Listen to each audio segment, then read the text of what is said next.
On the last episode of the podcast, Justin and I were talking about how much we loved the critic Leonard Maltin's new autobiography, Starstruck. It felt like a book that was really just written for us. And we were like, wouldn't it be great if we could talk to Leonard Maltin about this book? You know, just have a bit of a jam session with Leonard himself. Leonard Maltin is known as one of the top critics to ever live. His face is on the Movie Guide. And I think there is an association sometimes that like, oh, he's more, you know, what's new, what's current, and what is the popular opinion? Because, you know, the Movie Guide still gets used at Bay Street Video. They still have it. And I asked my pal Mark Hansen, who works there, do people still check it? And he's like, yep, they always do, because they want to see what the consensus is. Yeah, and he was on Entertainment Tonight for decades. Definitely in a lot of people's head, the image of the mainstream movie critic. But the thing about Leonard Maltin is Leonard is a freak.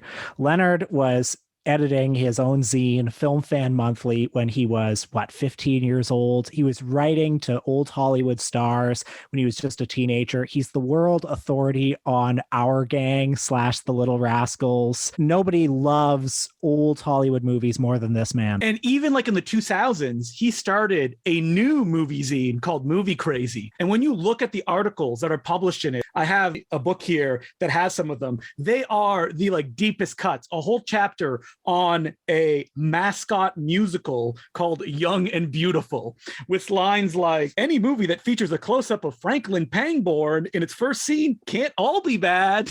I mean, first of all, I'm like, who's Franklin Pangborn? But that's what I love about Leonard Maltin, is that like his passion for cinema is like so deep and nerdy, which you wouldn't usually think about if you just saw him like every night on Entertainment Tonight. But, you know, he's also somebody who has used his power, used the profile that he got from Entertainment Tonight and the Movie Guide for good.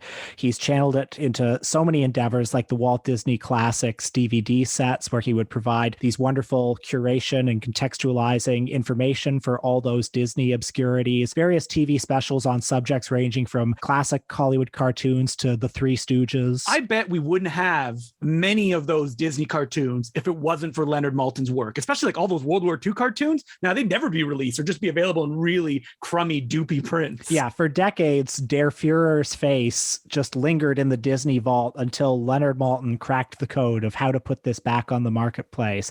We owe this guy a lot. And his new autobiography, Starstruck, on the cover, it looks like, oh, I'll just take you through my career and all of the famous people that I met, like Will Smith or Leonardo DiCaprio. And it is that in part, but it's also a deep dive about like the Golden Boot Awards, the widows of B-movie filmmakers that he knew. And it's just like pure Leonard Maltin in the form that me and Will love the most. So listen, we just wanted to spend some time with the man. Without further ado, Leonard Maltin. Thanks so much for giving us this time, Leonard. We are very big fans. We loved the book too, by the way. We were both thank you. We were both reading it, and you know, when it got to the part where you had an anecdote about meeting Billy Gilbert, I said to Justin, it's as if this was written exactly for us. So, you know, thank you so much. When you decided to write Starstruck, did you know what structure it was going to take, or did you have a series of topics that you wanted to tackle? In school, my least favorite thing to do was outlining. So now that I'm out of school, I don't outline.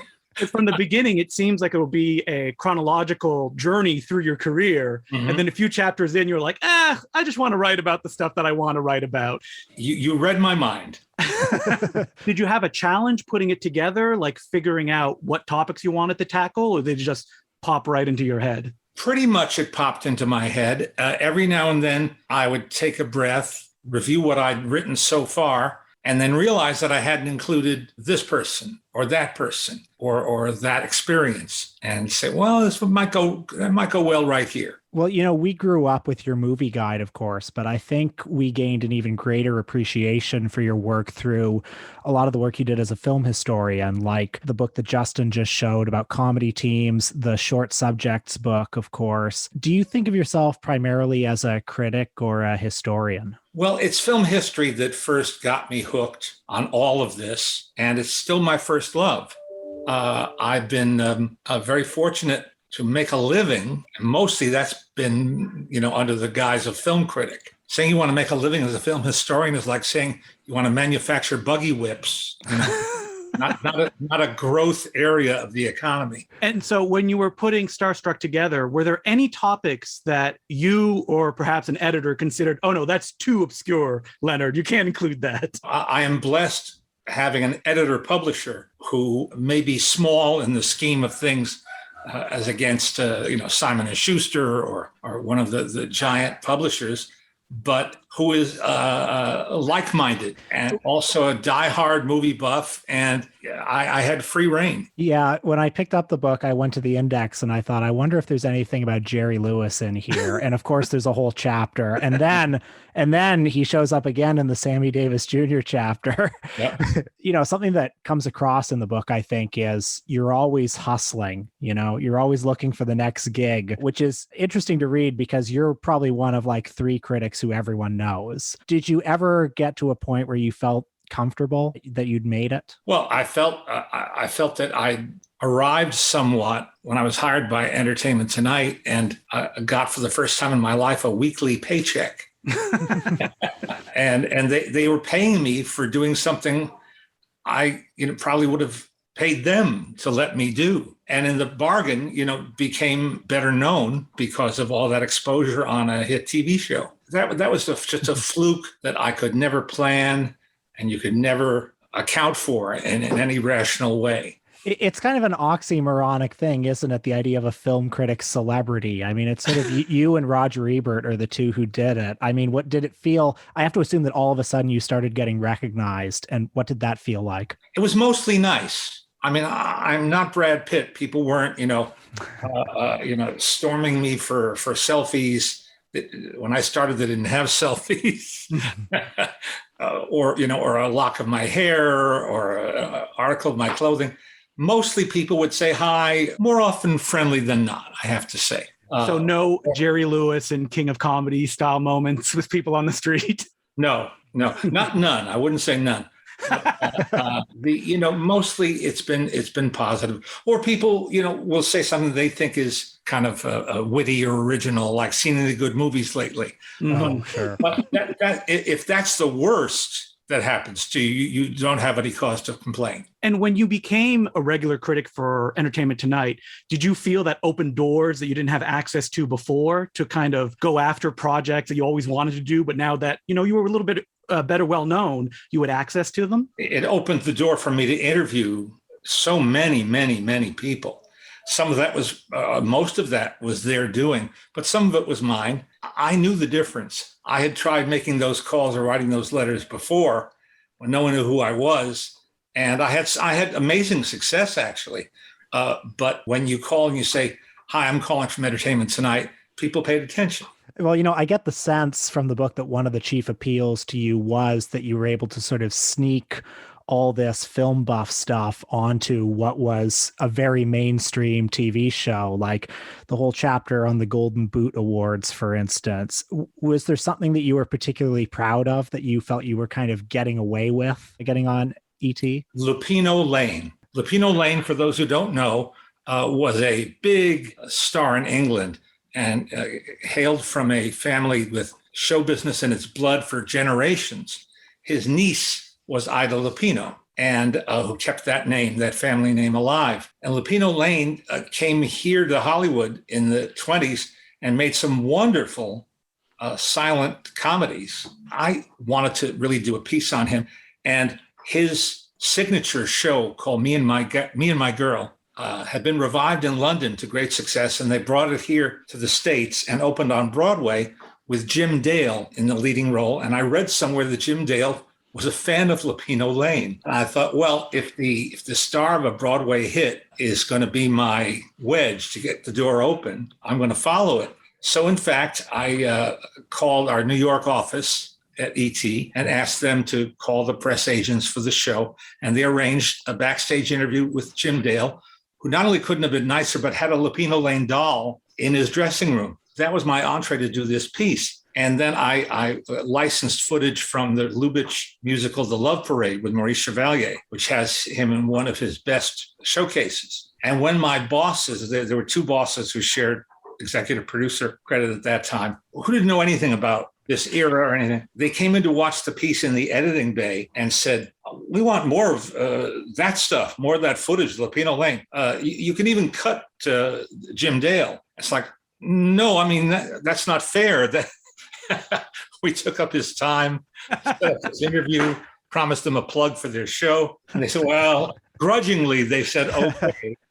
And I got Lapino Lane on Entertainment Tonight. Oh, that's amazing. So was that like a regular occurrence where you'd come like, oh, I have an angle on this, and your producers would be like, wait a minute, do you just want to interview old Hollywood figures for the show? Mostly I got away with it. If the piece was entertaining and they enjoyed it, not being, dedicated film buffs, then they figured that, the audience would enjoy it too. The one time, or there are several times. There was one time when the producer of the weekend show, we had an hour-long weekend version of ET, and the pressure was much less there because the ratings didn't really matter on that show, and it was kind of an addenda or addendum. And I did a piece on Candy Candido, whose specialty was having a very, very high voice that he could make go very, very low. And he'd been a regular on Jimmy Durante's radio show. He did incidental voices for cartoons and just a colorful character. My producer said, I don't know about that Candy. He let it run. Oh, so good. To my relief and his possible regret. Did you find it difficult while you were doing ET? Because you talk about it kind of like as an entryway in Starstruck of like meeting all the figures that you write like chapters about. Did you find it difficult because you were seeing so many new films to keep like the love for your golden age Hollywood still alive? Oh, no, that was easy. That was easy because the chore part that could seem like a chore at times was watching a lot of the crummy new movies. And so it was, it buoyed my spirits to be able to spend some quality time in the past. Speaking of being in the past, there's something I think I read maybe a decade ago that you wrote about being pen pals with Moe Howard. Could I ask you to tell that story here? Because I've encountered very few people who were pen pals with Moe Howard. Who had the loveliest cursive handwriting. He wrote notes on plain sheets of paper, and occasionally a Three Stooges envelope would arrive in my mailbox. I don't remember how I first got to him. I really don't. But I wrote a letter and I asked something I knew that I figured no one could have asked him, which was about the great comedian Charlie Chase, who actually directed the Three Stooges in the late 1930s a little bit. And that must have tickled his fancy or brought back a happy memory. And he wrote me several pages about working with Charlie Chase. And then he was very impressed with the results of what I did. It was very flattering and very exciting. I've always loved when you appear as a talking head in documentaries or specials, especially the stuff you did on the Disney Treasures disc, which I really appreciated the chapter on in Starstruck. And it's so frustrating at the end where you're like, I had so much more to do. And you're like, but they just said they didn't want to do anymore. But I have to ask about the Dick Tracy special and how that came about, which you host and you just ask questions to the real Dick Tracy on set and also narrate it. The actual Dick Tracy himself, yeah. I think. Yes. In character. Right. Well, I got a call from my producer at Walt Disney Home Entertainment, who'd been supervising all those DVD sets. And also in his day job was producing the DVD releases of current Disney product. So Warren Beatty called him because he wanted to do a new edition of Dick Tracy, the film that he directed and starred in and produced. And he had an idea for it. He said he wanted to have Charlie Rose, who at the time was like the prestigious talk show on television. He wanted to have Charlie Rose interview Dick Tracy in a sort of a replica of Charlie Rose's set, which was just a big round wooden table and lighting that fell off behind the two. They could have been in a cave somewhere. So my guy at Disney said, well, why don't you use Leonard? He's as credible as Charlie Rose talking about this kind of stuff. And Warren Beatty said, sure. And then I got a phone call saying, would I be willing to do it? And I said, sure. They even paid me money.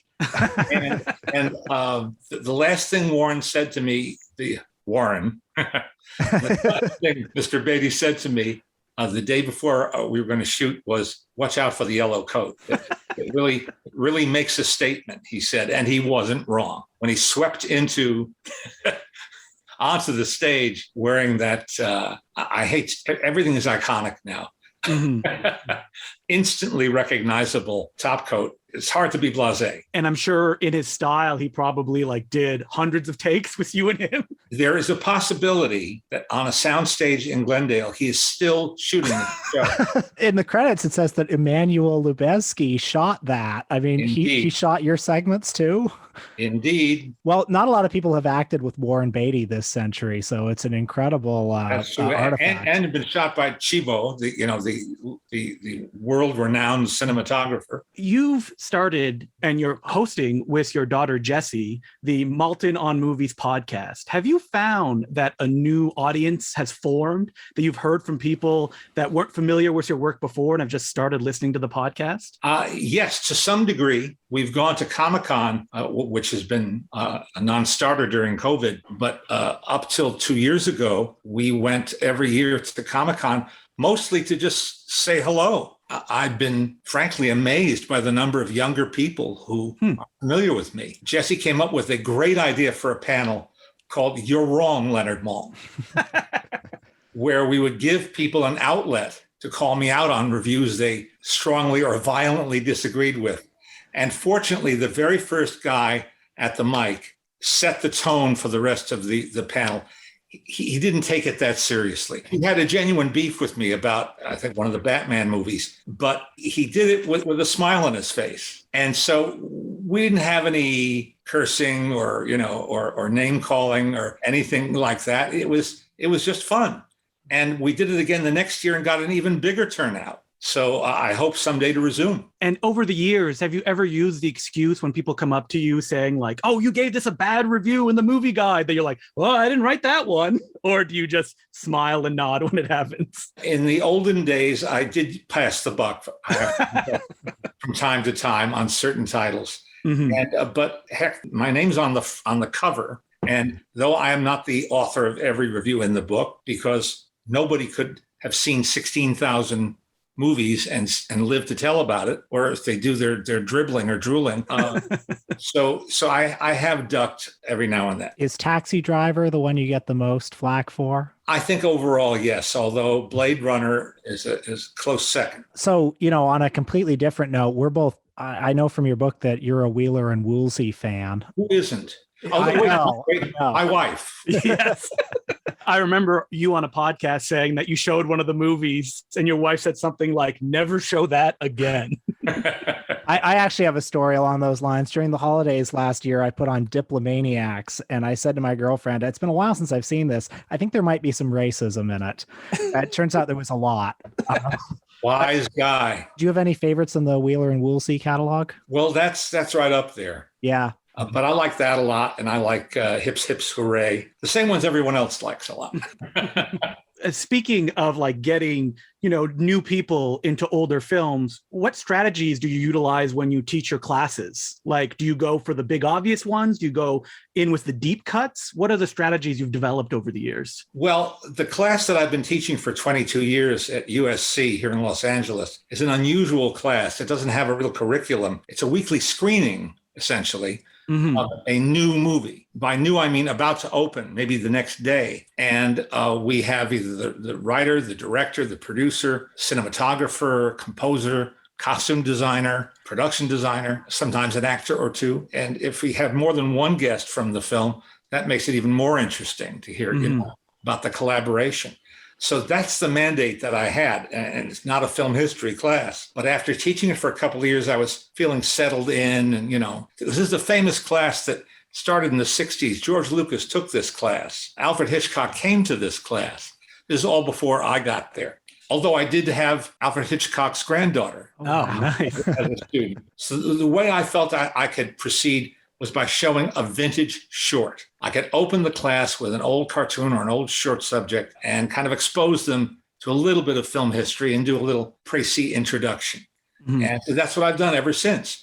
But even in doing that, I've figured out stuff that doesn't play and stuff that does. What's an example of something that does, and that doesn't? The one that surprised me that didn't play is the Fox Movie Tone interview with Sir Arthur Conan Doyle, creator of Sherlock Holmes. It was filmed in 1927 or 28, very, very early in the history of sound. He's quite charming and low-key but witty, and it never seemed to land. I showed it one night when my guest was Guillermo del Toro. He knew the short very, very well and was crazy about it and was so glad that I was running it, along with along with Pan's Labyrinth. So that validated me in my mind, but I've stopped playing it. What is it? Adolf Zucker called his book, The Audience is Never Wrong. Has there been any projects that you've wanted to tackle, whether it be in book form or even in video form, that you still have like on your calendar and you just haven't gotten to for any number of reasons? Nothing formal, nothing where I've, written out an exact game plan. I did think that, having taught this class, I know how interesting it is to watch a new movie and then talk to someone about it who was involved with it. And I don't mean the A-list. I don't mean James Cameron necessarily or Steven Spielberg, but people who work with them, their production designer, their costume designer, their composer. These people have wonderful stories and a great perspective. And I pitched that as an idea for like a half-hour show where maybe I'd have two guests on each program, or maybe if it was an especially great guest, just one solo. And there's less than no interest in that. That reminds me of the book you wrote, The Art of Cinematography, where you get like these deep interviews with the cinematographers, some names that like even now people don't really know, but that's what's fascinating, seeing that angle on the movies that oftentimes we just consume and only think of the director or the writer or the star.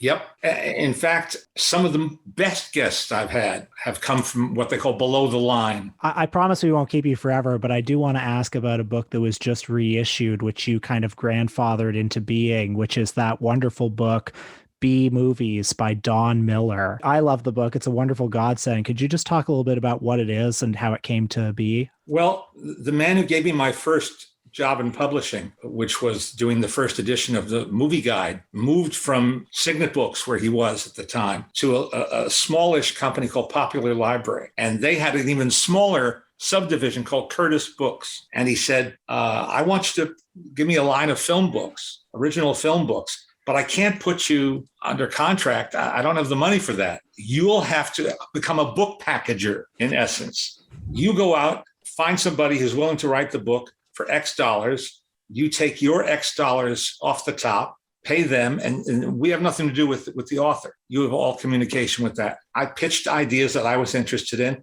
or friends of mine who had already shown interest in doing certain things. And Don Miller was a one-man walking movie encyclopedia.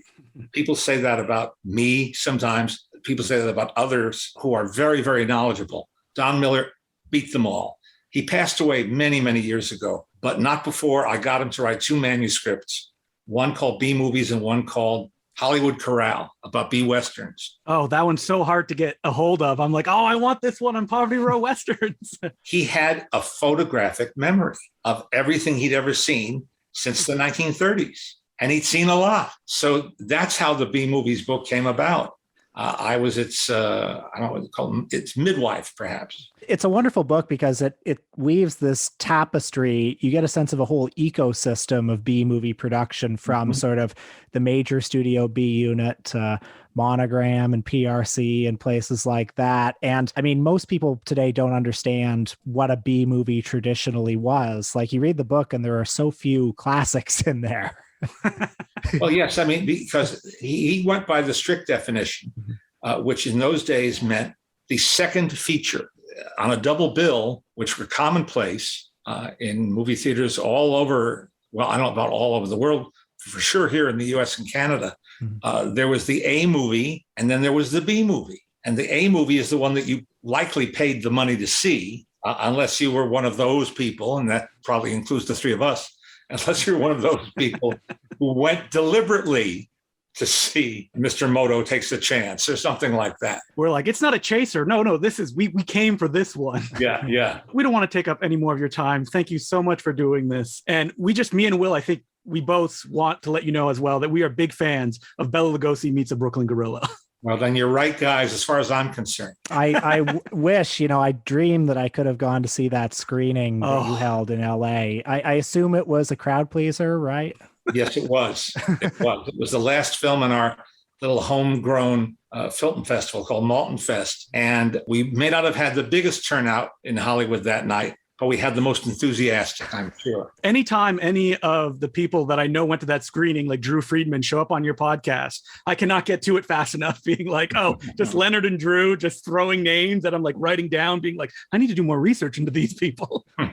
Well, thanks so much for taking the time. We really do appreciate it. Yeah, thanks so much, Leonard. I thank you. And thank you for saying those nice things about Starstruck. It means a great deal to me. The guys like you who are really, as they say in the movie Freaks, one of us. Oh. Leonard, for you to tell me that means the world. Coming from you. Oh, yeah.